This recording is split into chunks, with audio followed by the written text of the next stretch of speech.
Nouveau chapitre de géographie. Dans les premiers chapitres, nous avions étudié la croissance de la population mondiale, puis les inégalités de richesse. Dans le troisième chapitre, tu vas comprendre quelles sont les problématiques posées par le fait de nourrir cette population qui augmente et pourquoi cela reflète les inégalités de richesse et de développement dans le monde.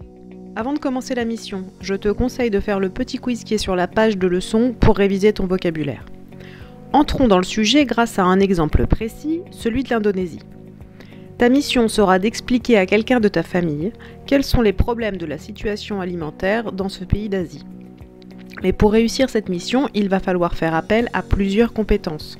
Se repérer dans l'espace, lire et prélever des informations, s'informer dans le monde numérique et enfin, organiser ses idées dans une carte mentale.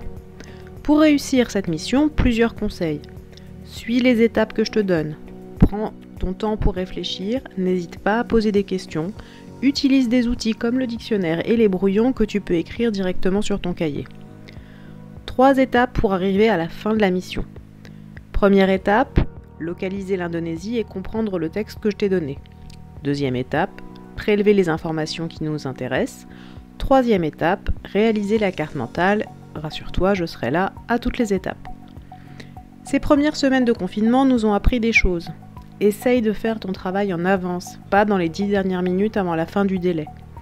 Réutilise les connaissances que tu as déjà, ton cahier peut t'aider. Pose-moi des questions, utilise les outils numériques que tu as à ta disposition pour faire des recherches. Si tu ne t'y prends pas au dernier moment, tu ne peux pas te cacher derrière l'excuse du « je comprends pas, donc je fais pas », parce que tu sais que je suis toujours là pour répondre rapidement. Pour réussir ta mission, tu vas avoir besoin de plusieurs outils.